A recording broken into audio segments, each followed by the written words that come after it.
स्वागत है। भगवत गीता भगवान का गीत यथारूप, मतलब जैसे भगवान ने बताया वैसा ही जो गुरु परंपरा से हमारे पास आया है उसका अध्ययन करने का प्रयास कर रहे हैं। हम उस अध्ययन में आगे बढ़े, अच्छे तरीके से हम अध्ययन करके उसको आत्मसात कर सके, इसीलिए हम शुरुआत पहले प्रेयर से करते हैं। तो हरे कृष्णा।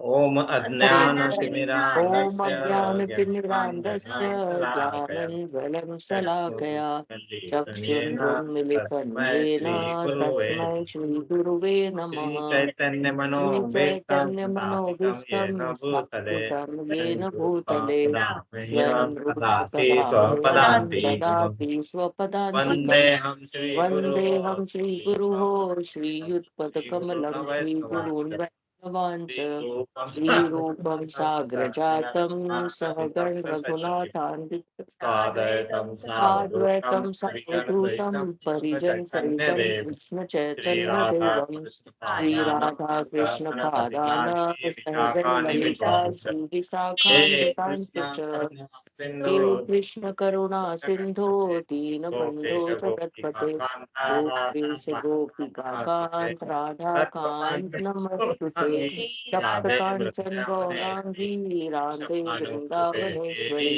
देवी प्रणमामि वृषभानुसुते हरिप्रिये देवी प्रणमामि हरिप्रिये कल्पतरुभ्यश्च कृपा सिन्धुभ्येव च वाञ्छाकल्पतरुभ्यश्च कृपा सिन्धुभ्य एव च वैष्णवेभ्यो पतितानां पापेभ्यो जय श्री वैष्णवेभ्यो नमो चैतन्य नमः।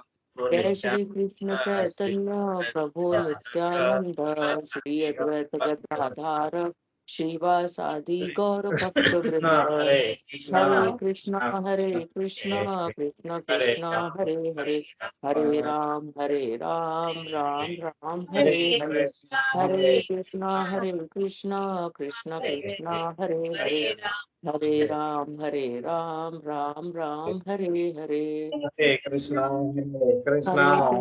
हरे कृष्णा कृष्ण कृष्ण हरे हरे हरे राम राम हरे हरे। जय पिता का स्वामी महाराज का प्रणाम मंत्र बोलो।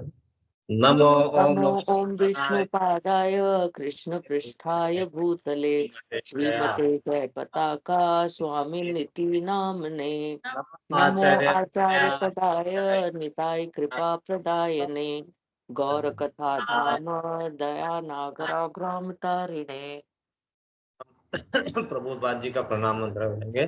नमो नमो ओम विष्णुपादाय कृष्ण पृष्ठाय भूतले श्रीमते भक्ति वेदांत स्वामी निति नामिने नमस्ते सरस्वती देवे गौरवाणी प्रचारिणे निर्विशेषवादी देश पाश्चात्य देश तारिणे। जय श्री कृष्ण चैतन्य प्रभु नित्यानंद श्री अद्वैत गदाधार श्रीवासादि गौर भक्त वृंद। हरे कृष्ण। ओम नमो भगवते वासुदेवाय। ओम नमो भगवते वासुदेवाय। नमो भगवते वासुदेवाय। ओम नमो भगवते वासुदेवाय। ओम नमो भगवते वासुदेवाय। ओम नमो भगवते वासुदेवाय। हरे कृष्णा। आप सभी का फिर एक बार स्वागत है। हम भगवान का गीत भगवत गीता का अध्ययन करने का प्रयास कर रहे हैं और हम अध्याय दूसरा जो गीता का सार जिसे सांख्य योग भी कहा जाता है का अध्ययन हम कर रहे थे। और इसमें हमने देखा था कि पहले एक से 6 श्लोका में अर्जुन तर्क करता है, अपने तर्कों को रखता है भगवान कृष्ण के सामने। बाद में श्लोका नंबर 7 से 10 में उसमें परिवर्तन आने शुरू होते हैं जो हमारे जीवन में आना चाहिए, मित्र से शिष्य बनने का। तो सखा मित्र में एक औपचारिकता रहती है और उसमें हम उस लेवल को पार नहीं कर पाते। हम उनको गुरु और शिष्य का जब तक संबंध स्थापित न होगा तो ज्ञान का आदान प्रदान उस तरह से नहीं हो पाता है जिस तरह से हमने हमेशा देखा है। अगर कहीं दो जगह पे पानी का बहाव अगर है तो एक जगह ऊंचा और एक जगह नीचा होगा तो बिना किसी एक्सटर्नल मदद से पंप से पानी का बहाव हो सकता है, तो वैसा ही जब हम अपने आप को समर्पित करके उस भाव से जब ज्ञान ग्रहण करने के लिए हम एकत्रित होते हैं, तो वो बहुत अच्छे तरीके से हमें समझ में आता है। अदरवाइज उसका क्या होता है कि हम पढ़ लेते हैं, सुन लेते हैं, लेकिन उसको जो हम आत्मसात करना है, जो हमारे अंदर लाना है, वो उसमें हम विचर जाते हैं। और वही चीज अब भगवान कृष्ण अर्जुन को समझा रहे हैं। और उन्होंने अभी हमने श्लोका नंबर 11, 12, 13 पढ़ना शुरू किया है, तो 11 से 30 श्लोका तक भगवान वही सिर्फ चीज बड़े डिटेल में अभी समझा रहे हैं। तो हम आगे बढ़ते हैं। हमने श्लोका श्लोका नंबर 13 पढ़ा था लास्ट बार, तो हम उसके आगे करते हैं। तो ये अगर हमें ऑनलाइन देखना है तो ये गीता बेस हिंदी है ना, यथारूप। तो ये ऑनलाइन यहाँ पे होता है, श्रीमद् भगवत गीता यथारूप ऐसा। और इसमें हर चैप्टर डिटेल में है। तो ये गीता का सार हम क्लिक कर रहे हैं, और इसमें हर एक श्लोका यहाँ पे होता है। इस श्लोका को हम क्लिक कर सकते हैं, जैसे हमने लास्ट टाइम पढ़ा था श्लोका नंबर 13, जिसमें भगवान कहते हैं कि जिस तरह शरीरधारी आत्मा इस वर्तमान शरीर में बाल्य अवस्था से तरुणावस्था में और फिर वृद्धावस्था में निरंतर अग्रसर होता रहता है, उसी प्रकार मृत्यु होने पर आत्मा दूसरे शरीर में चला जाता है। और धीर व्यक्ति ऐसे परिवर्तन से मोह को प्राप्त नहीं होता। अब यहाँ पे सबसे इंपॉर्टेंट क्या था, भगवान हमें यह समझाना चाह रहे कि धीर व्यक्ति कैसे होता है, मतलब उसकी कैरेक्टरिस्टिक क्या होती है, उसकी विशेषताएं क्या होती है, वो कैसे हम अपने आप में ला सकते हैं। और ये हमें ध्यान रखना है कि जब भी भगवान जो भगवत गीता बताया है, उस समय क्या परिस्थिति थी और आगे क्या परिस्थिति होने वाली है, इस सबका ध्यान रखा जाता है। सिर्फ हमें उसका अपने समय के हिसाब से हमें उसको समझना होता है, और हमारे इसमें क्या किस तरह से उसको हम आत्मसात कर सकते हैं। तो पहले जैसे हमें पता है सतयुग में सब लोग अपने मतलब ध्यान, इसमें बड़े ध्यानी योगी और उस तरह से ज्ञान को प्राप्त कर सकते थे। वो धीरे धीरे पतन हुआ, तो फिर बाद में सतयुग से त्रेता युग में आए। तो त्रेता युग में हमें वहां से फिर यज्ञ करके, और वहां से हमारे पता चला कि इस तरह हम आगे बढ़ सकते हैं। फिर बाद में हम द्वापर युग में आए, वहां पे हमें पहले सॉरी हमारा त्रेता युग में हमने विग्रह पूजा, और बाद में और यज्ञ पूजा, मतलब ये सब हमारा होता रहा। और हम कलयुग में आते आते हम ये तीनों चीजों में उतने महारत हासिल नहीं कर सकते हैं। तो जो बताया है उन्होंने कि हमारी क्या है, नाम भक्ति है ना। तो नाम जो लेंगे और नाम से जो हम आगे अपनी भक्ति को बढ़ाएंगे, वो एक साधन हमारे लिए बहुत अच्छा है। और लेकिन उसमें अभी यहाँ पे गीता के सार में ये सब चीजें वो भी करने के लिए नाम लेने के लिए सिर्फ नाम के लिए नाम ले रहे हैं, और उसका कुछ यूज नहीं हो पा रहा है, उसको हम अपने इसमें परिवर्तित नहीं कर पा रहे अपने आचरण में। और उसके लिए वो कैरेक्टरिस्टिक्स क्या होनी चाहिए, वो अर्जुन को समझा रहा है। तो यहाँ पे धीर व्यक्ति का है, परिवर्तन से मोह को प्राप्त, धीर व्यक्ति ऐसे परिवर्तन से मोह को प्राप्त नहीं होता। क्योंकि हम माया जगत में हैं, तो मोह तो हमारे आसपास रहेगा ही रहेगा, है ना। और इस मोह को बढ़ाने के लिए यहाँ पे अलग अलग बहुत सारी योजनाएं हमारे सामने आके रखी जाती है ना। अभी फिलहाल चल रहा है 3 दिन का मेगा सेल। मतलब क्या होता है कि सब चीज, वो जो चीज वो जो फ्री में ले जाना चाहिए, वो जब हम जाके खरीद लेके आएंगे, है ना। उसमें से एक के साथ दो फ्री रहेगी। तो ये सब चीज तो चलता रहेगा, ये सब पार्ट एंड पार्सल हम यहाँ पे है। तो लेकिन मोह, कितना मोह होना चाहिए और किससे कितना उससे हमें दूर रहना है, क्या करना चाहिए और कैसे करना चाहिए, वो भगवान अर्जुन को बता रहे हैं। क्योंकि उन्हें उन्हें किस बात का मोह था, उन्हें था ये उनके सामने जो उनके परिवार वाले हैं सब, वो परिवार वालों को मैं कैसे मारूं, उनके साथ में ऐसा दुर्व्यवहार कैसे कर सकता हूँ। मेरे गुरुजन है, मेरे दादा है, मेरे भाई बहन है, सब कुछ है, सब है, और उनको मैं कैसे इन सब चीजों से दूर कैसे करूं, और फिर वो करने के बाद भी क्या फायदा है मेरा, मैं अगर राजा भी बन भी जाता हूं तो मैं कौन सा सुख उपभोग कर पाऊंगा।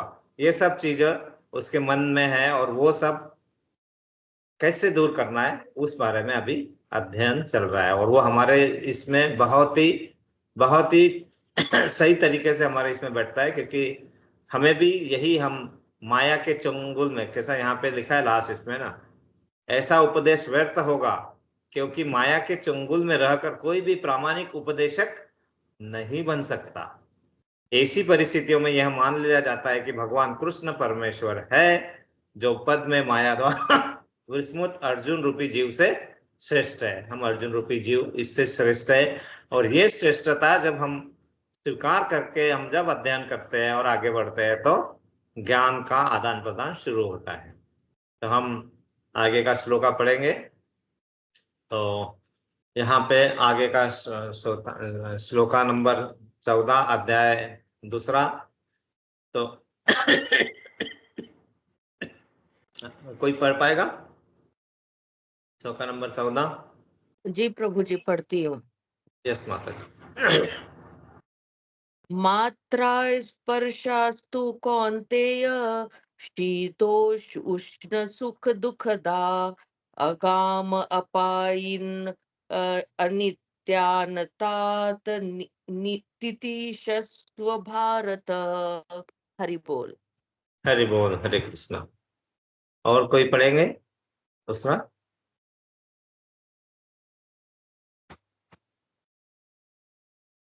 मैं पढ़ लेती हूँ प्रभु जी। यस माता जी। मात्रा स्पर्शास्तु कौन्तेय, शीतोष्ण सुख दुखदाः, आगमापायिनो नित्यास्था स्थास्ति तीक्ष्ण भारत। हरि हरे बोल, कृष्ण। हरि बोल। और कोई पढ़ेगा प्रभु जी में से कोई?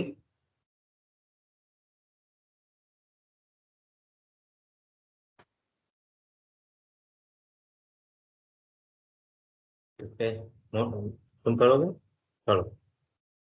मात्रा स्पर्शास्तु कौन्तेय, शीतोष्ण सुख दुःखदा, आगमापायिनो नित्या शान्ति दीक्षस्व भारत। हरे कृष्णा। इसका शब्दार्थ इस तरह से है, मात्रा स्पर्श मतलब इंद्रिय विषय, तू केवल, कौन्तेय हे कुंती पुत्र, शीत मतलब जाड़ा, उष्ण ग्रीष्म, सुख दुख, दुख सॉरी सुख सुख दुख तथा दुख, दा देने वाले, आगम आना, अपायिन जाना, अनित्य क्षणिक, तान उनको, तितिशव सहन करने का प्रयत्न करो, भारत हे भरतवंशी। इसका मतलब है, इसका अर्थ है, हे कुंती पुत्र, सुख तथा दुख का क्षणिक उदय तथा कालक्रम में उनका अंतर्धान होना सर्दी तथा गर्मी की ऋतुओं के आने जाने के समान है। हे भरतवंशी, वे इंद्रिय बोध से उत्पन्न होते हैं, और मनुष्य को चाहिए कि अविचल भाव से उनको सहन करना सीखे। तात्पर्य, जय शिला प्रभुपाद। कर्तव्य निर्वाह करते हुए मनुष्य को सुख तथा दुख के क्षणिक आने जाने को सहन करने का अभ्यास करना चाहिए। वैदिक आदेशानुसार मनुष्य को माघ मतलब जनवरी फरवरी के मास में भी प्रातःकाल स्नान करना चाहिए। उस समय अत्यधिक ठंड पड़ती है, किंतु जो धार्मिक नियमों का पालन करने वाला है वह स्नान करने में तनिक भी झिझकता नहीं। इसी प्रकार एक गृहिणी भीषण से भीषण गर्मी की ऋतु में भी, जैसे मई जून के महीनों में, भोजन पकाने से हिचकती नहीं। जलवायु संबंधी असुविधाएं होते हुए भी मनुष्य को अपना कर्तव्य निभाना होता है। इसी प्रकार युद्ध करना क्षत्रिय का धर्म है, अतः उसे अपने किसी मित्र या परिजन से भी युद्ध करना पड़े तो उसे अपने धर्म से विचलित नहीं होना चाहिए। मनुष्य को ज्ञान प्राप्त करने के लिए धर्म के विधि विधान पालन करने होते हैं, क्योंकि ज्ञान तथा भक्ति से ही मनुष्य अपने आप को माया के बंधन से छुड़ा सकता है। अर्जुन को जिन 2 नामों से संबोधित किया गया है वे भी महत्वपूर्ण है। कौन्तेय कहकर संबोधित करने से यह प्रकट होता है कि वो अपनी माता की ओर मतलब मातृकुल से संबंधित है, और भारत भरत कहने से उसके पिता की ओर मतलब पितृकुल से संबंध प्रकट होता है, और दोनों ओर से उसको महान विरासत प्राप्त है, और महान विरासत प्राप्त होने के फलस्वरूप कर्तव्य निर्वाह का उत्तरदायित्व आ पड़ता है। अतः अर्जुन युद्ध से विमुख नहीं हो सकता। हरि बोल, हरे कृष्ण। यहाँ बहुत ही सिंपल तरीके से हमें क्या बताया है कि हम सभी को अपने अपने कर्तव्य दिए गए हैं, हमारे पास अपनी ड्यूटीज है, हमें वो कर्तव्यों को समझना है और वो कर्तव्यों को आगे बढ़ाने के लिए कठिनाई का सामना जो भी आएगा वो कठिनाई को किस तरह से सहन करना, उसको हमारे आदतों में बदलना और अपने नियमों का, धार्मिक नियमों का पालन करना। लेकिन धार्मिक नियम पहले पता होने चाहिए हमें, और धार्मिक नियम तो सिंपल तो होंगे नहीं, क्योंकि अगर हम सिंपल तरीके से हम जाएंगे तो क्या होगा कि हम एक डिग्री ले लेंगे। अगर हम सिंपल तरीके से पढ़ाई कर रहे हैं, कुछ कर रहे हैं, तो एक डिग्री लेके एक छोटी नौकरी जो मिलेगी वो करना पड़ेगा। लेकिन अगर हमें अच्छा करना है, हमें अच्छा घर बनाना है, अच्छी गाड़ी लेना है, तो पहले अपने आप को थोड़े अच्छी स्थिति में लाना होगा, और अच्छी स्थिति में लाने के लिए तो कठिनाइयों से तो गुजरना पड़ेगा। या तो सिंपल अपने साधारण तरीके से भी हम जी के आराम से लाइफ आगे बढ़ा ही सकते हैं, तो वो कुछ नहीं। तो जिस तरह से हम यहाँ पे भी इस जगह में भी अपने आप को ऊंचे से ऊंचे इसमें लाने के लिए जो कठिन प्रयत्न करते हैं, तो वही प्रयत्न हमें अगर आध्यात्मिक इसमें आगे बढ़ना है और अपने कर्तव्य को धार्मिक डेफिनेशन के बीच में रख के अगर बढ़ना है, तो हमें वो चीजों को समझना होगा जो समझाई जा रही है, नहीं तो हमारा भटकना संभव ही है। मतलब उसमें कोई दो राय नहीं होती है, क्योंकि सुख और दुख, अभी मैं पढ़ रहा था तो वहां पे सुख लिखा था और मैं उसको सुख और दुख पढ़ रहा था, क्योंकि अंदर से जो मन है वो कॉम्बिनेशन ही बताता है सुख दुख, मतलब सुख ही सुख, सुख ही सुख, ये सब हमारे सामने नहीं आता है ना, सुख और दुख। इनफैक्ट दुख दुख दुख बहुत ज्यादा आता है ना। तो वो जो है सुख दुख, सुख है इच्छा वो ढलती आती है जाती है, दुख तो अपना साथी है। एक बहुत बहुत पुराना, बहुत एक सुंदर हिंदी पिक्चर आया था, दोस्ती नाम था, है ना, जिसमें एक अंधा फ्रेंड और एक लंगड़ा फ्रेंड होता है ना।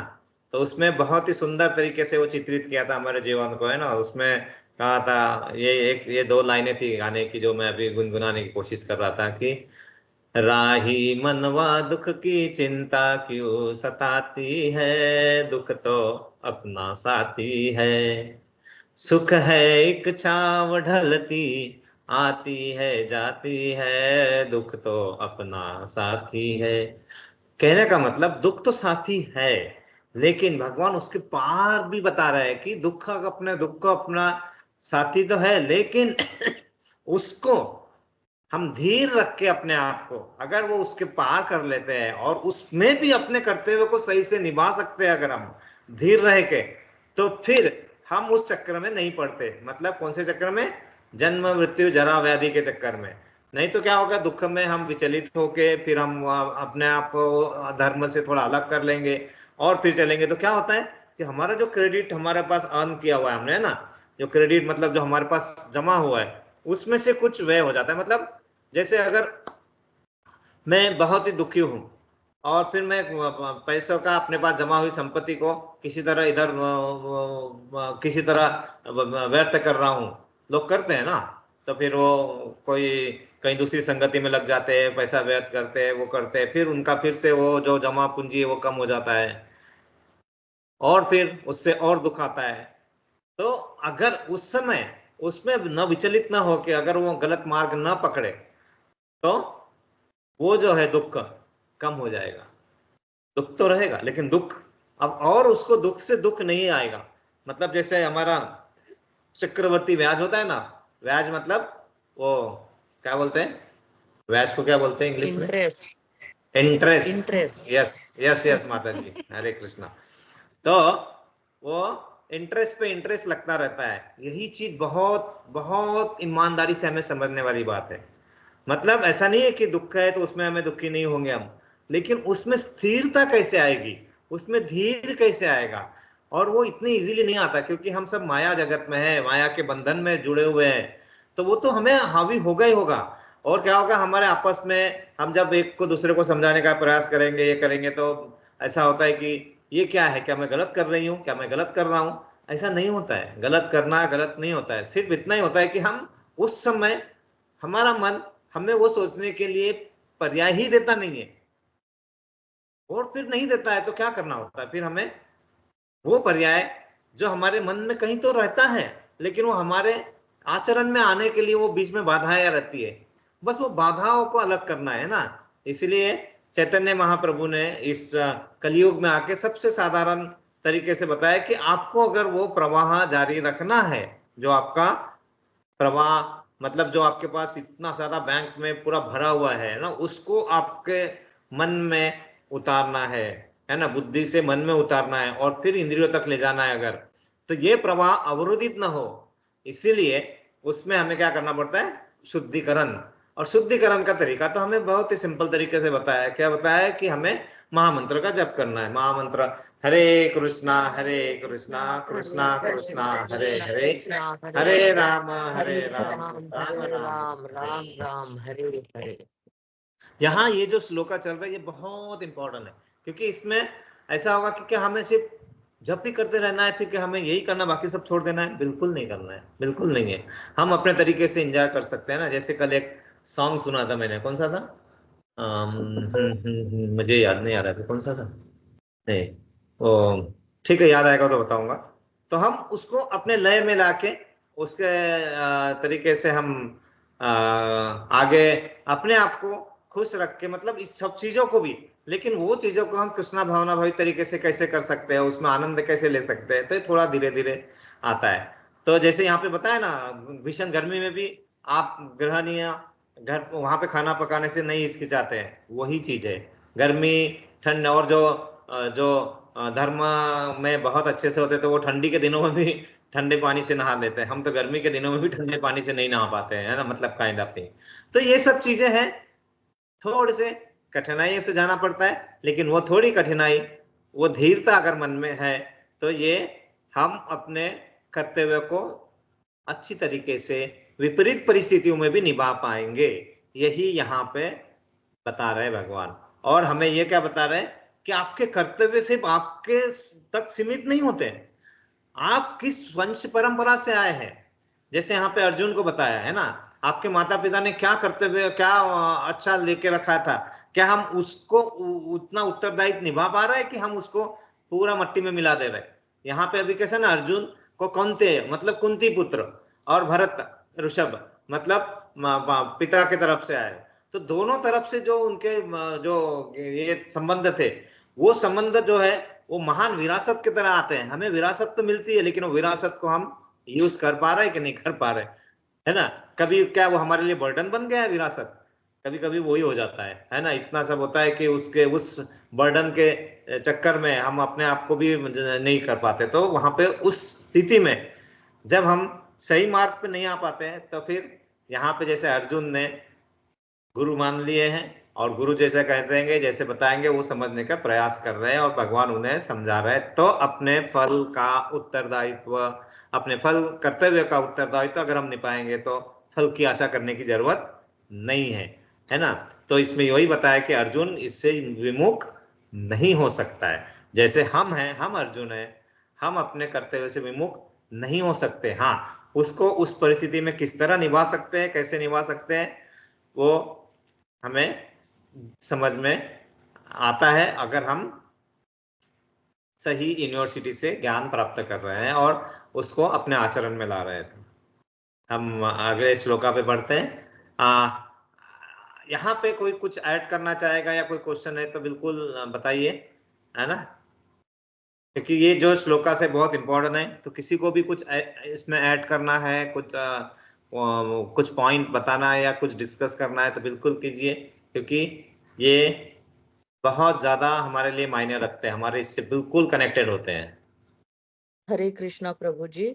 हरे कृष्ण माता जी। मुझे बस ये परिस्थिति रिसेंटली मेरे साथ आई कि कर्तव्य निर्वाह करना था, पर कर रही थी, पर मन में अशांति थी। मतलब द्वेष भावना बोल सकते हैं, थोड़ा अनमनापन बोल सकते हैं। पता नहीं कुछ ऐसा हो रहा था और उसी से रिलेटेड आज ये श्लोक आया है। और मुझे ऐसा लगा कि मुझे जो करना चाहिए था भगवत भक्ति में रहते हुए, मैं वैसा कर्तव्य निर्वाह नहीं कर पाई। तो वो मेरे मन में एक थोड़ा था, तो इसमें मुझे थोड़ा-सा गाइड कीजिए कि अगली बार कभी मेरे साथ ऐसा हो तो मुझे किन-किन बातों का विशेष रूप से ध्यान रखना होगा? हरे हरे कृष्ण। कृष्णा माता जी, आपने बहुत सही कहा, क्योंकि यही ऐसा ही होता है। कैसा होता है ना, हम जब करते हैं तो दो चीजों में होता है। एक तो हमें एक फॉर्मेलिटी करके हम उसको निभा लेते हैं, और एक उसे हमें सही तरीके से उसको अपने कर्तव्य को निभाना होता है। तो आप जिस परिस्थिति में आप जब बात कर रहे हैं अभी, तो बहुत ही अच्छी है ये परिस्थिति। क्यों? क्योंकि आप उसको ये समझ पा रहे हैं कि मैंने जो किया वो उतना वहां तक था या नहीं था, उस एनालिसिस में वो तो मतलब वो क्वेश्चन बराबर अच्छे तरीके से निर्माण हो रहा है। और ये सब चीजें हर इसमें नहीं होता है। हर कोई बोलता है अरे जाने दो ना, मेरा क्या, मेरा तो थोड़ी कुछ था, मेरे को क्या करना था, ये तो मेरे संबंधित थोड़ी है हर कुछ, क्या मैं ही मैंने ही ठेका ले रखा है क्या। ये सब चीजें कब आती है? जब हम इसमें अपने कर्तव्य को बिल्कुल भी तवज्जो नहीं देते हैं, है ना। तो लेकिन यहाँ पे अगर आप ये सोच रहे हैं तो यही चीज सबसे इंपॉर्टेंट होती है कि जब हम भगवत भक्ति में हम आते हैं तो हमारे को ये विचार अपने आप ही आते हैं कि वो एनालिसिस शुरू होता है कि ये मैं क्या कर रहे हैं, गलत या सही। क्योंकि क्या गलत और क्या सही, यही अगर हम अच्छे से समझ पाए तो भी हम बहुत अच्छे से आगे बढ़ते हैं। और वो समझ नहीं आ पाता है हमें, क्योंकि हम यहाँ पे जो भी हमारे आसपास है, क्योंकि जिनके लिए आप कर्तव्य निभाना चाह रहे हैं वो भी शायद पता नहीं उस कर्तव्य जो आप करना चाहते हैं उतने इसमें है या नहीं है। तो हमारा मन वहां पे अटक जाता है कि मैं इतने तरीके से करना चाहूंगी तो कर सकते हो कि नहीं कर सकते। तो इस समय भगवान अभी आगे, और अभी आपका जो बता रहा है ना, बिल्कुल से अगला श्लोक बिल्कुल वही है ना। तो यहाँ पे विचलित स्थिति में हमें क्या देखना है कि अब मेरा कर्तव्य क्या है और मैं क्या करूं, उसका परिणाम उससे मतलब मेरे करने से वो सही होगा या नहीं होगा, ये आप मत सोचिए। आपको सिर्फ क्या करना है, उस परिस्थिति में अपने सांसारिक जीवन को ज्यादा डिस्टर्ब ना करके क्या करना चाहिए, ये बहुत इंपॉर्टेंट आज आने वाला है। आपने जो प्रश्न पूछा ना, नेक्स्ट आंसर वही है सब कुछ। मतलब यहाँ पे ये भी आएगा कि हमें सन्यासी बनना है, जरूरी है, ये है ये। लेकिन सन्यासी बनना मतलब क्या है ना। तो ये मैं अभी हम कर देते आगे पढ़ते हैं तो क्या होगा कि ये जो चीज है ना, जब हम करेंगे तो हमें करना क्या है। देखिए, आपको जो करना था, लेकिन आपने कुछ अलग प्लान करके रखा था कि मैं इस तरह से करूंगी या इस तरह से करता हूं। ओके, लेकिन उस तरह कुछ ऐसी परिस्थिति हमारे सामने आती है कि हमें वैसे न करके जो हमने प्लान किया है, हमें दूसरे तरीके से करना बाध्य हो जाता है ना।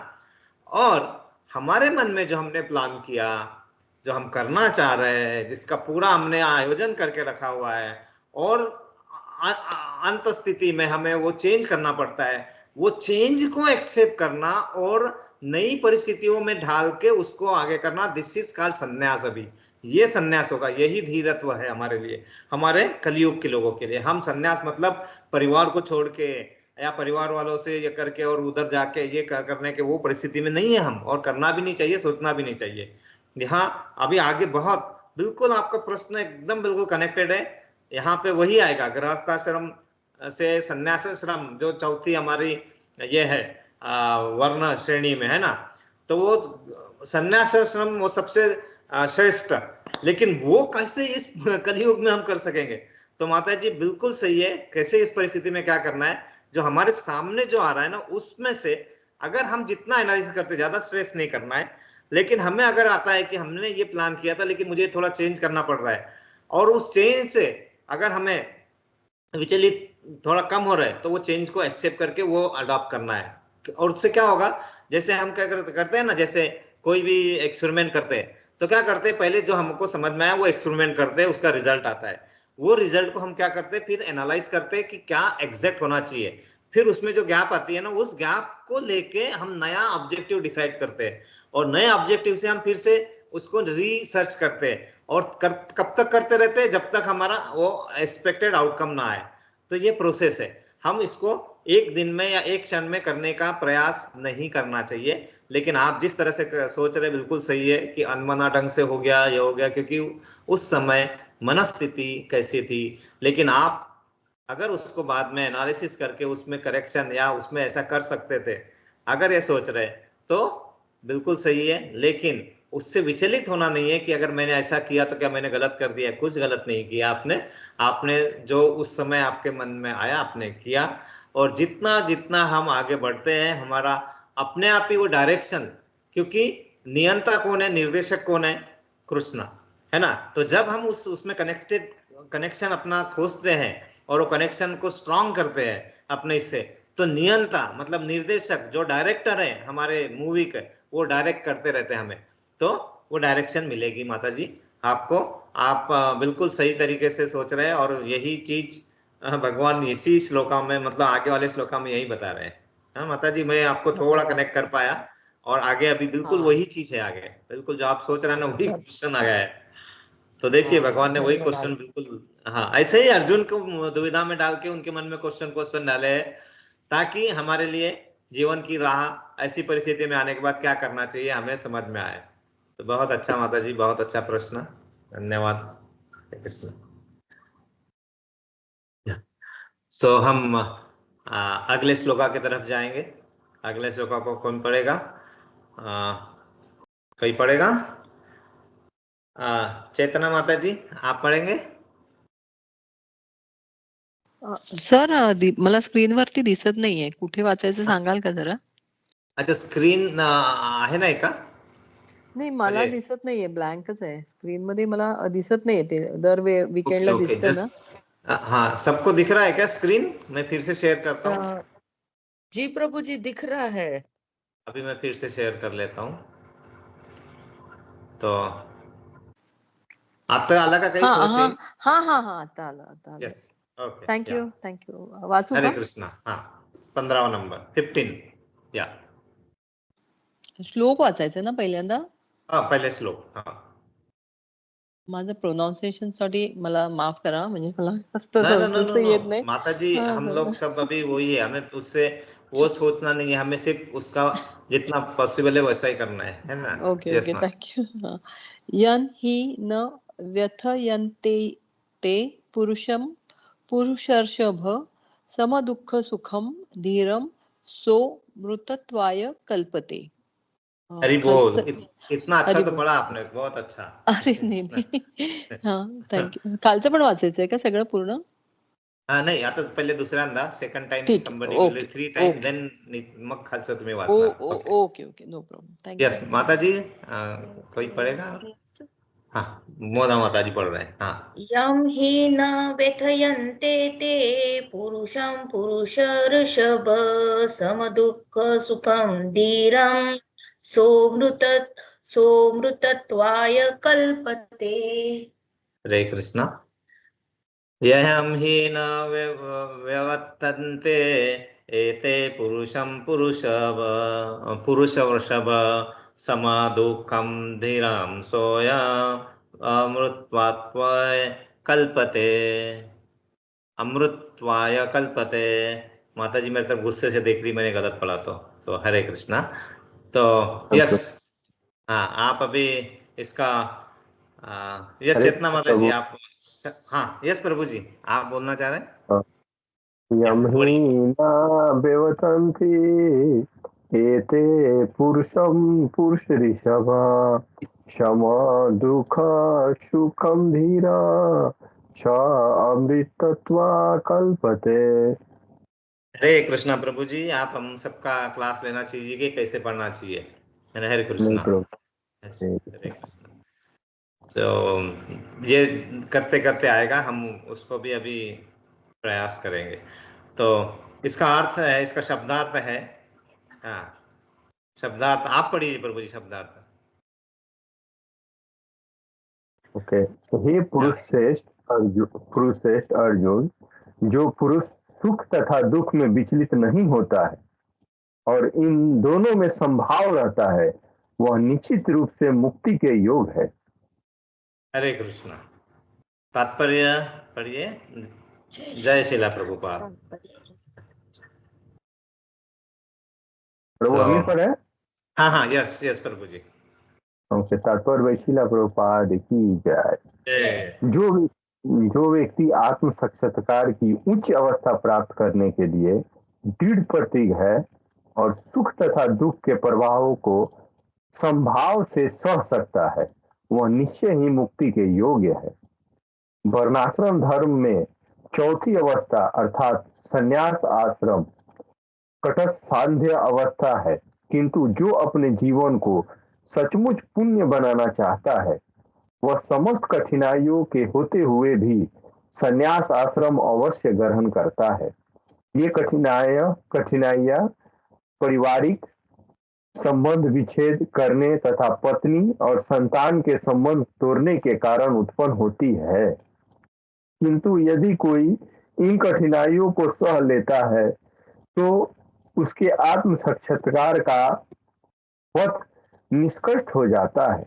अतः अर्जुन को क्षत्रिय धर्म निर्वाह में दृढ़ रहने के लिए कहा जा रहा है, भले ही स्वजनों या अन्य प्रिय व्यक्तियों के साथ युद्ध करना कितना ही दुष्कर क्यों ना हो।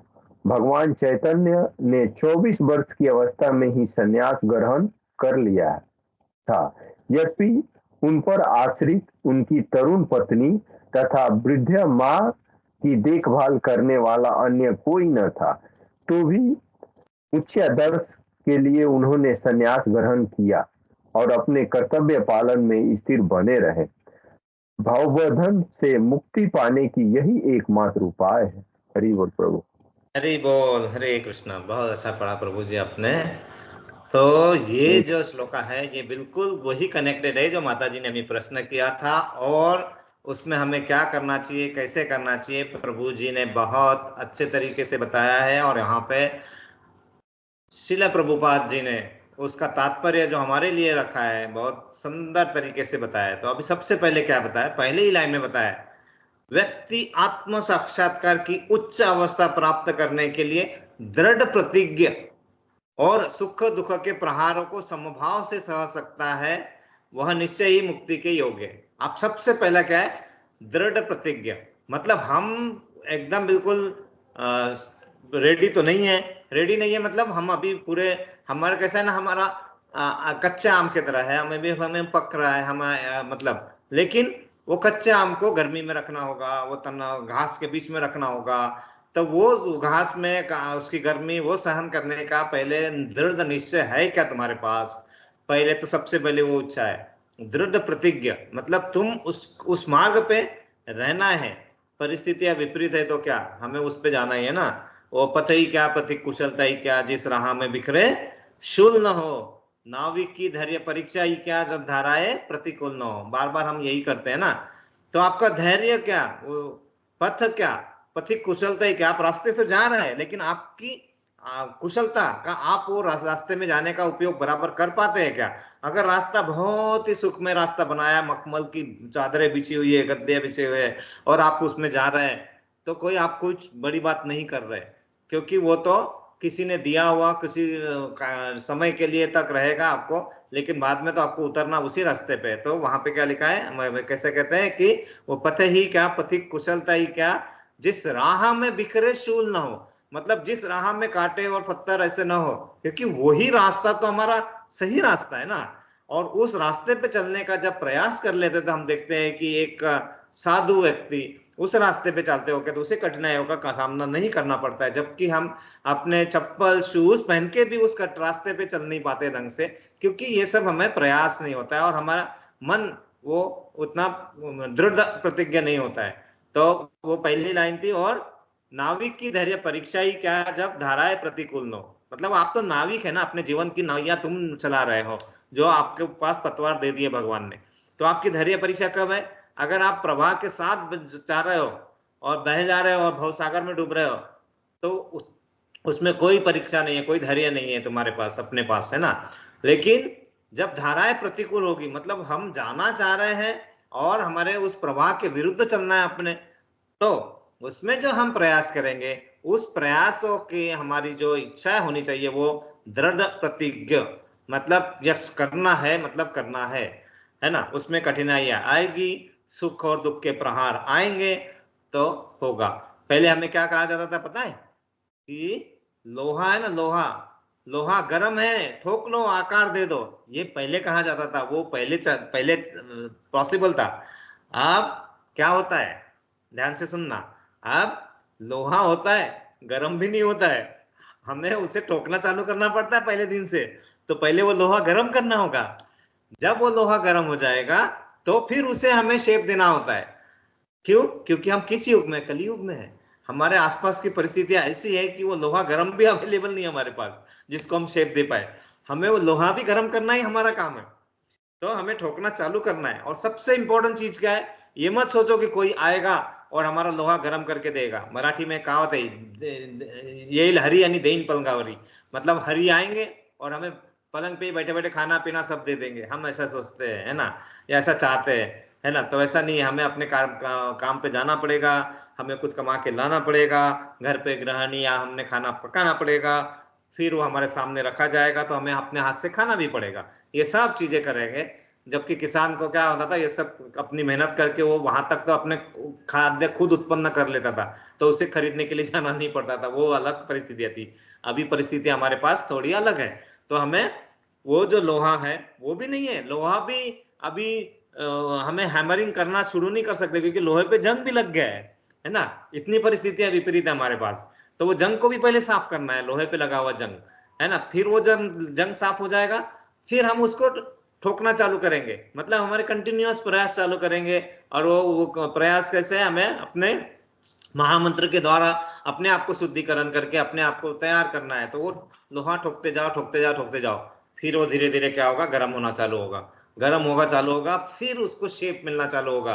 तो सुख और दुख के प्रहारों में मतलब जो प्रहार होंगे उसमें अगर समभाव रह सकते हो तो निश्चित ही युक्ति के योग्य है, मुक्ति के योग्य है। लेकिन वो समभाव रहना इजी नहीं है, बहुत डिफिकल्ट है, नो प्रॉब्लम।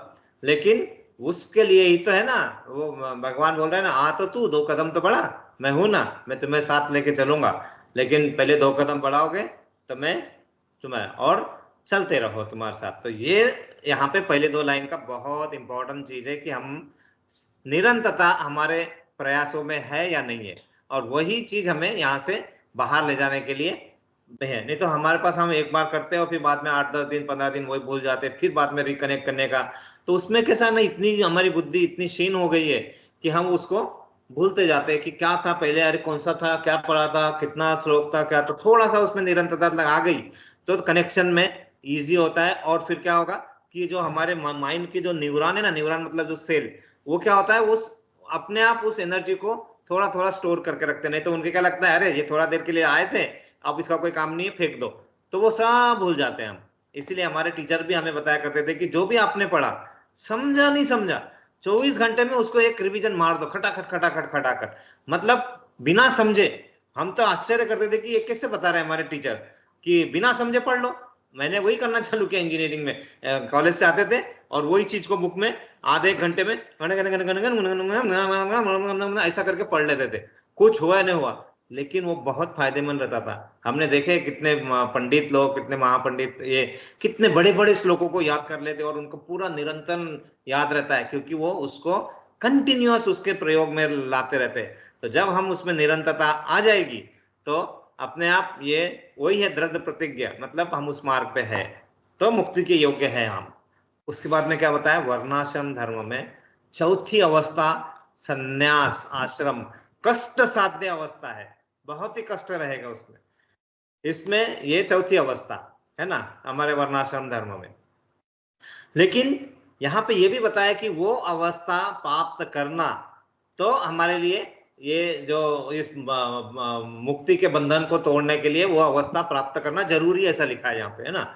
और यहाँ पे वहां पे क्या लिखा है, संन्यास आश्रम जब ग्रहण करते हैं तो कई कठिनाइयों का होता है। और ये कठिनाइयां क्या लिखा है, पारिवारिक संबंध विच्छेद तथा पति और पत्नी के संबंध तोड़ने के कारण उत्पन्न होती है।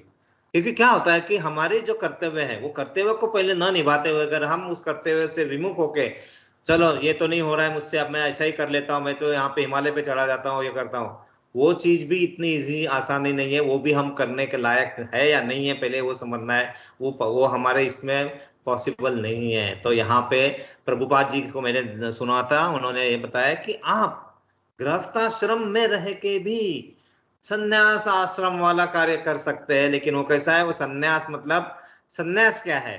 संन्यास जैसे हमने थोड़ी देर पहले डिस्कस किया, संन्यास मतलब आपके मन में जो विचार है, आपने उसको करने के लिए जो प्लानिंग की है, उस प्लानिंग में जो चेंज आता है, उस प्लानिंग के चेंज को एक्सेप्ट करके वो नए प्लानिंग के हिसाब से अपने आप को ढाल के उसमें आगे बढ़ना, ये संन्यास की यहाँ पे कलयुग में डेफिनेशन आ जाती है ना। हाँ, लेकिन अगर हम अपनी सब कर्तव्य निभा दिया, आपने सब कुछ किया है, और उसके बाद में आप अगर आगे बढ़ रहे हैं, तो अपने स्वजनों को दुख देके नहीं कर सकते, अपने प्रियजनों के साथ दुख देके नहीं। लेकिन वो दुख की डेफिनेशन कैसे की, अब इसे मार दूंगा, इसमें डांट दूंगा तो दुख हो जाएगा, अगर ऐसा सोच रहे तो गलत है, वैसा नहीं है।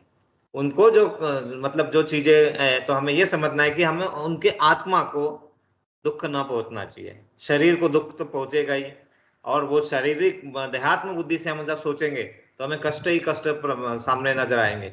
लेकिन उसको ही हम जब आत्मा जो है वो अमर रहता है, वो दृष्टि से हम जब देखना चालू करते हैं, तो फिर हमें ये समझ में आता है कि उसको जो हमें खाद्य देना है, उसके लिए मुझे क्या करना है। जैसे यहाँ पे एक उदाहरण लिया है हमारे चैतन्य महाप्रभु जी का। चैतन्य महाप्रभु जब यहाँ पे आए थे तो उनका उद्देश्य ही था कि हमारे जैसे पतित लोगों को कैसे प्रेम द्वारा अपने पूरे प्रेम भक्ति से किस तरह से अपने भक्ति में लाया जाए। मतलब बहुत ही क्या बोलते हैं उसके, कठोर का अपोजिशन, नम्रता पूर्वक किस तरह से हम आगे बढ़ सकते हैं ना। और कितना जैसे माता अपने बच्चों को किस तरह से स्नेह से समझाते हैं। माता कभी बच्चों को मारने के पहले 10 बार सोचते हैं, डांटने के पहले, और उसको हम प्यार से कैसे समझा सकते हैं।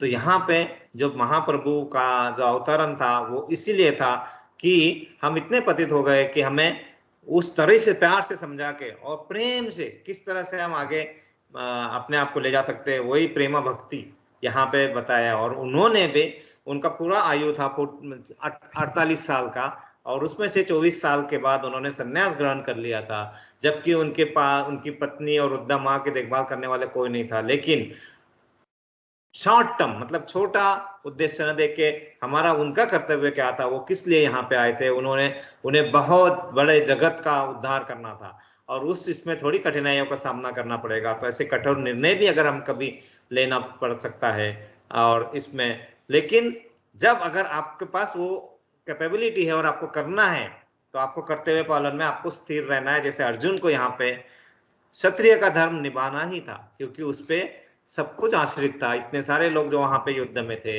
है ना। और जो उसके आगे जो प्रजा थी उनको सही तरह से राज्य देना था, और उनको जो अधर्म थे, अधर्म का अधर्मी, तो उसको उस तरह से भौतिक जगत में ये भी दिखना चाहिए कि उनको जब अगर हम कुछ अधर्मी तरह से काम करते हैं तो उसका भी हमें परिणाम भुगतना पड़ता है। तो ये सब चीजों को करते हुए पालन की डेफिनेशन में किस तरह से हम अपने आप को डाल सकते हैं, मतलब समझ सकते हैं और ले जा सकते हैं, ये चीज यहाँ पे क्या समझा रहे प्रभु जी, अर्जुन को समझा रहे कि ये सब कठिनाइयां तो आएगी, लेकिन सबसे ऊपर क्या है, तुम्हारा कर्तव्य, तुम्हारी दी गई तुम्हारी ड्यूटी, और वो किस तरह से आप निभा पा रहे हो। लेकिन उसमें सिर्फ इम्पोर्टेंट चीज आत्मा और शरीर, इसको अलग अलग रखे ही, मतलब आपको शारीरिक देहात्म बुद्धि से न सोच के आत्मा को आध्यात्मिक खाद्य देने के लिए क्या कर सकते हैं। तो इस भवबंधन से मुक्ति पाने का एकमात्र उपाय है, और हमें दिया है महामंत्र का जप करके हम आगे जा सकते हैं। तो यहाँ पे वही बताया, जो पुरुष सुख तथा दुख में विचलित नहीं होता और इनमें समभाव रहता है, वह निश्चित रूप से मुक्ति के योग है। हम अभी इसके पास भी नहीं है, बट निरंतर प्रयासों से धीरे धीरे हम उस डायरेक्शन में बढ़ सकते हैं, है ना। जैसे एक नन्ही चींटी जब दाना लेकर चढ़ती है तो 100 बार फिसलती है, मन का विश्वास रगों में साहस भरता है, गिरकर चढ़ना चढ़कर गिरना ना करता है, आखिर उसकी मेहनत बेकार नहीं होती, क्योंकि कोशिश करने वालों की कभी हार नहीं होती, लेकिन कोशिश सही दिशा में रहनी चाहिए। यही प्रभु जी यहाँ बता रहे हैं कि आपका कोशिश अगर सही दिशा में है तो आपको कोई भी रोक नहीं सकता है ना। तो हम अगले श्लोक के तरफ पढ़ेंगे। अगला श्लोक है, नासतो विद्यते भावो ना भावो विद्यते सतः उभयोरपि दृष्टान्तो सतवन्तयोस्त तत्वदर्शिभिः। हरे कृष्णा। और कोई पढ़ेगा? जी प्रभु जी पढ़ती या। नासतो विद्यते भावो न भावो विद्यते सतः उभयोरपि दृष्टो अंत तु अन्यो तत्वदर्शी। हरि बोल। हरे कृष्णा माता जी, बहुत अच्छा पढ़ा। और कोई पढ़ेंगे?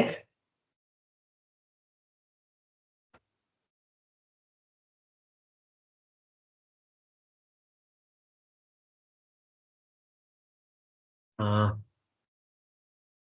यहाँ पे या तो अभी हमारे पास टाइम कभी कमी है यहाँ पे। वंदना माता जी, आप शब्दार्थ पढ़ना चालू कर दीजिए। जी प्रभु जी। Yes. न नहीं असतः असत का विद्यते है भाव चिरस्थायित्व न कभी नहीं अभाव परिवर्तनशील गुण विद्यते है सतः शाश्वत का उभयो दोनों का अपि ही दृष्टः देखा गया अंतः अंतः निष्कर्ष तू निसंदेह अनयोः इनका तत्व सत्य के दर्श भी भविष्य दृष्टा द्वारा। अर्थात तत्वदर्शियों ने यह निष्कर्ष निकाला है कि असत भौतिक शरीर का तो कोई चिर स्थायित्व नहीं है, किंतु सत आत्मा अपरिवर्तित हो रहता है। उन्होंने इन दोनों की प्रकृति के अध्ययन द्वारा यह निष्कर्ष निकाला है। तात्पर्य जय श्रीला प्रभुपाद। जय श्रीला प्रभुपाद। या। परिवर्तनशील शरीर का कोई स्थायित्व नहीं है।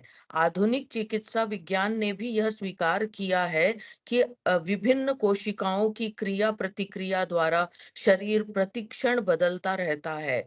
इस तरह शरीर में वृद्धि तथा वृद्धावस्था आती रहती है, किंतु शरीर तथा मन में निरंतर परिवर्तन होने पर भी आत्मा स्थायी रहता है। यही पदार्थ तथा आत्मा का अंतर है। स्वभावतः शरीर नित्य परिवर्तनशील है और आत्मा शाश्वत है। तत्वदर्शियों ने, चाहे वे निर्विशेषवादी हो या सगुणवादी, इस निष्कर्ष की स्थापना की है। विष्णु पुराण के दूसरे स्कंद के 12वें अध्याय के 38वें श्लोक में कहा गया है कि विष्णु तथा उनके धाम स्वयं प्रकाश से प्रकाशित है। ज्योतिर्दिशि विष्णुर्भवनानि विष्णु तत् तथा असत शब्द आत्मा तथा भौतिक पदार्थ के ही द्योतक है। तभी सभी तत्वदर्शियों की यह स्थापना है। यहीं से भगवान द्वारा अज्ञान से मोहग्रस्त जीवों को उपदेश देने का शुभारंभ होता है। अज्ञान को हटाने के लिए आराधक और आराध्य के बीच पुनः शाश्वत संबंध स्थापित करना होता है और फिर अंश रूप जीवों तथा श्री भगवान के अंतर को समझना होता है। कोई भी व्यक्ति आत्मा के अध्ययन द्वारा परमेश्वर के स्वभाव को समझ सकता है। आत्मा तथा परमात्मा का अंतर अंश तथा पूर्ण के अंतर के रूप में है। वेदांत सूत्र तथा श्रीमद् भागवत में परमेश्वर को समस्त उद्भवों प्रकाश का मूल माना गया है। ऐसे उद्भवों का अनुभव परा तथा अपरा प्रकृति क्रमों द्वारा किया जाता है। जीव का संबंध परा प्रकृति से है, जैसा कि 7वें अध्याय में स्पष्ट होगा। यद्यपि शक्ति तथा शक्तिमान में कोई अंतर नहीं है, किंतु शक्तिमान को परम माना गया है और शक्ति तथा प्रकृति या प्रकृति को गौण। अतः सारे जीव उसी तरह परमेश्वर के सदैव अधीन रहते हैं जिस तरह सेवक स्वामी के या शिष्य गुरु के अधीन रहता है। अज्ञान अवस्था में ऐसे स्पष्ट ज्ञान को समझ पाना असंभव है। अतः ऐसे अज्ञान को दूर करने के लिए सदा सर्वदा के लिए जीवों को प्रबुद्ध करने हेतु भगवान भगवत गीता का उपदेश देते हैं। हरि बोल। हरि बोल, हरि बोल। बहुत ही अच्छा पढ़ा माता जी अपने। तो और ये बहुत ही इम्पोर्टेंट है क्योंकि यहाँ से भगवान हमें अपने इस ज्ञान के मार्ग पे ले जा रहे हैं ना। तो इसमें क्या है, तत्वदर्शियों ने यह निष्कर्ष निकाला है कि असत मतलब जो भौतिक शरीर है हमारा, ये कोई चिरस्थायित्व नहीं है, किंतु जो हमारी आत्मा है वह अपरिवर्तित रहती है। और इन दोनों के प्रकृति के अध्ययन द्वारा यह निष्कर्ष निकाला है।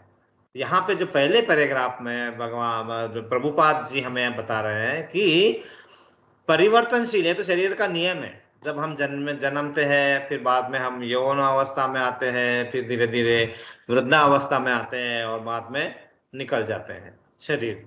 तो जन्म होता है, मृत्यु भी होगी, जरा मतलब हमें हमारे शरीर में एजिंग बढ़ेगा ही। एजिंग मतलब हमारा उम्र बढ़ेगी, त्वचा ढीली होगी, ये सब होगा। और व्याधि आएगी, मतलब हमें दुख ये वो सब आते ही रहेगा। आधुनिक चिकित्सा ने भी ये स्वीकार कर लिया है कि धीरे धीरे आपके शरीर में बदलाव आते रहते हैं। लेकिन ये जो है वृद्धावस्था, यहाँ से शुरुआत है कि हमारे वो आत्मा में ये सब नहीं आती है, वो निरंतर परिवर्तन नहीं होता है। हमारा शरीर परिवर्तन होता रहता है लेकिन आत्मा स्थायी रहता है। ये पहले चीज हमें यहाँ समझ में आया और यही इंपॉर्टेंट चीज है पदार्थ और आत्मा में। हम पदार्थ है, आत्मा जो है वो अचर है। तो ये अंतर को जब हम समझ लेते हैं तो यहाँ पे, और ये अंतर को सभी ने मान लिया है, निर्विशेषवादी हो या सगुणवादी हो, मतलब जो सिर्फ, जैसे हमने देखा था कि भगवान को सिर्फ प्रकाश के रूप में समझते कि एक प्रकाश है, एक एनर्जी है, वहां तक ही जब हमारा भगवान को समझना होता है तो हम एक लेवल 1 का हमारी कनेक्शन होता है। जब हम बोलते हैं कि नो नो नो नो, ये सिर्फ प्रकाश नहीं है, ये तो आकार है, आकार भी लेते हैं, मतलब सगुण आकार भी है, तो वो होते हैं दूसरी स्टेज हमारी। पहली चीज सत्य, दूसरी चित्त, और फिर हम उसके आगे देखते हैं कि अरे नहीं, ये सिर्फ प्रकाश ही नहीं, ये सिर्फ इसने आकार ही नहीं लिया है, बल्कि आदान प्रदान भी होता है। मतलब जब हम उनसे बात कर सकते हैं, उनके साथ एक्सचेंजेस, हमारे थॉट्स कर सकते हैं, आदान प्रदान, तब सच्चिदानंद स्वरूप, मतलब सच्चिदानंद। तो ये निर्गुण निर्विशेषवादी हो या सगुणवादी, सबने ये सब तो पता मान लिया है कि आत्मा शाश्वत है। तो हमें ये समझना है, और यहाँ पे इसकी पुष्टि विष्णु पुराण में भी हुई है ना, जिसमें क्या कहते हैं कि भगवान के धाम स्वयं प्रकाशित होते हैं। वहां पे न तो चंद्र है न सूर्य है, वह स्व प्रकाशित होते हैं। और हमने देखा था लास्ट इसमें कि हम अपने जीव को और परमात्मा को हम कैसे देख सकते हैं कि वो जो सूर्य और तारे हैं उसका प्रतिबिंब जो पानी में दिखता है, तो वो सूर्य जो स्वयं प्रकाशित है और उसके प्रकाश से जो बाकी तारे प्रकाशित होते हैं, तो हम आत्मा जो परमात्मा के प्रकाश से प्रकाशित होते हैं, वो चीज, लेकिन वो उसका इंपॉर्टेंट पार्ट ही है। लेकिन वो पार्ट हो के उसमें सब कैरेक्टरिस्टिक्स है। प्रभुपाद जी हर बार ऐसा एग्जाम्पल देते हैं कि आप ऐसा समझिए, आप समुद्र की एक बूंद पानी ले लेंगे, तो समुद्र की एक बूंद पानी में वही खारापन रहेगा, वही क्षार रहेंगे, वही सब तत्व मिलेंगे, वही पीएच वैल्यू मिलेगा, सब कुछ मिलेगा, मतलब कैरेक्टरिस्टिक पूरी है। लेकिन वो समुद्र नहीं है, क्योंकि समुद्र की विशालता मतलब अथांग विशालता है, और वो परमात्मा का स्वरूप, और उसका एक बूंद मतलब उसका हम आत्मा का है, मतलब हम उसी का अंग है, हमारे पास वही कैरेक्टरिस्टिक्स है। लेकिन अगर हम समझ में चाहेंगे कि हम नियंता है, मैं ही सब कुछ कर सकता हूँ, जो हम हमारे मन में अहंकार हमें ये सब का सोचने के लिए बाध्य कर देता है, तब हम मोहग्रस्त हो जाते हैं और फिर अपनी जो एक्चुअल डायरेक्शन में मूवमेंट है वो हम अपने आप ही बाधित कर लेते हैं। मतलब बाधा डालने वाला और कोई नहीं होता, बाधा डालने वाले हम खुद ही होते हैं, हमारा मन ही होता है। जब मन बुद्धि से ऑर्डर लेना बंद कर देता है और उल्टा करता है, मन बुद्धि को ऑर्डर देना चालू करता है, तब हमारे ये विघटन चलता रहता है ना। तो कंट्रोल क्या करना है, सिंपल चेंज करना है कि जो हमारी बुद्धि है वो हमारे मन को आगे ले जाए, बस। और यही चीज को जब हम नहीं कर पाते तो उसको करने का प्रयास, उसके इसमें निरंतरता चाहिए। और यहाँ पे यहीं पे बता रहे कि उसमें ये अगर हम जीव अंश रूप और जीवों में भगवान के अंतर को समझना है अगर, और वो समझ के हम अपने प्रयास करते हैं, तो फिर हमें आगे बढ़ने से कोई नहीं रोक सकता है। आगे बढ़ना मतलब भौतिक जगत में आगे बढ़ने की बात नहीं हो रही है, आध्यात्मिक जगत में, मतलब जो हमारा एक्चुअल उद्देश्य है इस जीवन का, कि हमें इस भव बंधन के सागर से तोड़ के बाहर जाना है। तो ये वस्तुस्थिति हमारे साथ में रहेगी ही रहेगी, और हम इसमें लड़ाई चलती रहेगी, क्योंकि यहाँ पे भगवान ने यहाँ पे बता दिया है कि पराशक्ति और अपराशक्ति। पराशक्ति भगवान की, पराशक्ति अपराशक्ति, ये दोनों शक्ति है भगवान की। एक माया शक्ति है और एक राधा रानी, मतलब हमारे अंदर जो परमात्मा की शक्ति है। तो हमारे, हम जब माया जगत में है तो हमें ये शक्ति जो है हमें विचलित करते ही रहेगी, क्योंकि उसका कर्तव्य वही है। क्योंकि हम क्या होते हैं, हम 3 गुणों में बंधे होते हैं ना, सतोगुण, रजोगुण और तमोगुण। लेकिन इन तीनों गुणों से ऊपर उठना है। लेकिन सबसे पहले तो प्रयास क्या होना चाहिए कि हम पहले तमोगुण से किधर जाए, रजोगुण के तरफ, रजोगुण से सतोगुण के तरफ।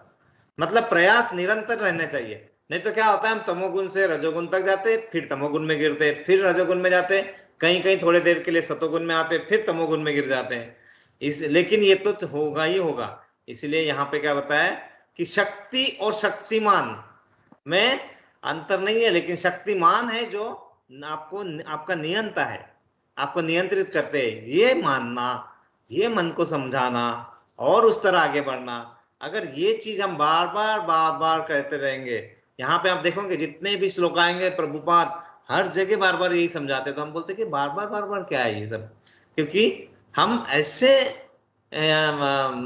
समय पे है कलयुग में कि ये सब मिटता ही जाता है, मिटता ही जाता है, बार बार लिखना पड़ता है हमें, है ना। समुद्र की लहर आती है, जो रेत पे लिखा होता है मिटा जाती है ना। लेकिन वही चीज अगर हम पत्थर पे कोर देंगे, पत्थर पे लिख देंगे एक बार, तो फिर समुद्र की लहर भी उसे नहीं डुबा पाएगी। तो वही चीज बता रहे हैं कि हमें पत्थर के पे लिखना वाला काम करना है। हमारा काम हमें कहना रेत पे लिखते हैं, क्योंकि बहुत सिंपल होता है ना संपर्क। क्योंकि भौतिक जगत में मन हमेशा जो हमारे पास सिंपल और सादे तरीके से मिलना पाता है वो उसके तरफ आकर्षित रहते हैं, और साधारण सी बात है।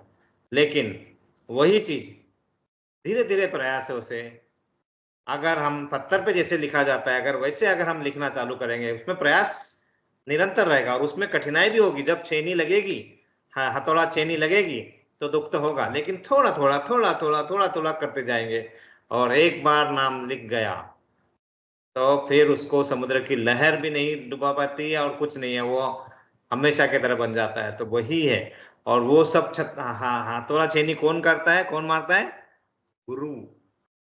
तो हमारे अज्ञान को दूर करने के लिए शिष्य को गुरु के अधीन रहना होता है, सेवक बन के रहना होगा। वो पत्थर ये नहीं बोल सकता अरे हट ये क्या है, तू छन्नी मार रहा है तो मुझे दुख हो रहा है, ठीक है मत करो। तो वो कहते हैं ना कि वाह, तो क्या, शाबाश बुत्तो तरक्की इसको कहते हैं। तरसे तो हीरा निकले, ना तरसे तो पत्थर थे, है ना। तो मतलब वो तरसने के बाद हीरा निकलेगा ही, और ना तरसे तो पत्थर ही रह जाएंगे ना। तो तरक्की उसको कहते हैं। और यहाँ पे वही कहा है, तुम्हारी तरक्की मतलब 4 बंगले हो गए, 100 कार हो गई, ये तरक्की नहीं है। ये तो दिखाने के लिए, दिखने के लिए। तरक्की क्या है कि अपना जीवन का उद्देश्य में हम एक एक कदम बढ़ रहे कि नहीं, थोड़े थोड़े अपने ये बाकी इसके साथ में। जैसे अभी माता जी ने कहा था कि मैंने ये किया, फिर मैंने अमना तरीके से हो गया, ये करा, वो विचार आना, ये तरक्की की डायरेक्शन में जाना है। फिर उसमें कार्य करना है कि उसमें से कुछ एक थोड़ा चेंजेस कर सकते, थोड़ा पूरा एक साथ नहीं करने का कोशिश करना माता जी, कभी भी पूरा एक साथ करने का कोशिश चक्कर में है ना हम अपनी नैया को डुबो देते हैं, वैसा नहीं होता है। जी धीरे प्रभु धीरे जी। धीरे प्रयास रहने चाहिए, धीरे धीरे प्रयास। तो वही है, वो हथौड़ी छेनी लगेगी उस प्रयासों में, लेकिन वो लगने दो, और उससे फिर वो नाम दिखा जाएगा। तो फिर आप क्या हो गया, या आप अज्ञान अवस्था में ऐसे स्पष्ट ज्ञान को समझ पाना असंभव है। लेकिन क्योंकि जब तक आप अपने अज्ञानता का पर्दा हटाने का प्रयास नहीं करोगे, तो आपको कोई भी ज्ञान देगा, कितना भी देगा, कितना भी सुन लोगे, हम भूलते जाएंगे। लेकिन जब हम अपने आप को थोड़ा थोड़ा प्रयास करके, थोड़ा थोड़ा क्यों ना हो, एक ही माला जब क्यों नहीं हो दिन में चलेगा, लेकिन वो निरंतर होनी चाहिए, है ना। 1 से 2 होगा, 2 से जैसे होगा, शुद्धता आना चाहिए। शुद्धता ऐसे नहीं आएगी क्योंकि हम बद्ध जीव है, हम इसमें ऐसे है। तो ये सब करने के लिए जो अज्ञान को अंधेरे से बाहर ले जाना है हमें, वो सर्वदा जीवों को प्रबुद्ध करने के हेतु से भगवान ने भगवत गीता का उपदेश दिया है, और हम उसे पढ़ने का प्रयास कर रहे हैं। आप सब आते हैं, हम उस प्रयास में हम आगे बढ़ते हैं, प्रयास कर रहे हैं, और यही सब हमारा प्रयास आगे बढ़ता रहे, यही सब हम भगवान से प्रार्थना करते हैं। और हम सभी का आध्यात्मिक इसमें थोड़ा थोड़ा थोड़ा थोड़ा, बिल्कुल थोड़ा थोड़ा तो प्रगति होते रहे, है ना। अगर कल से बेहतर नहीं, अगर आज तुम, तो एक दिन की दौलत हुई तुमसे गुम। मतलब कल से आज में थोड़ा बेहतर तो होना चाहिए, मैं थोड़ा क्यों नहीं हो, कितना भी थोड़ा, थोड़ा बहुत थोड़ा भी हो सकता है, बहुत थोड़ा भी हो सकता है।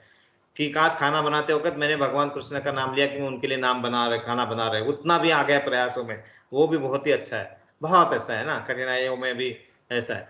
तो ये सब करेंगे तो बिल्कुल हमें भगवत भक्ति के मार्ग पे जाने में कोई नहीं रोका, धीरे धीरे धीरे धीरे प्रगति ही होगी।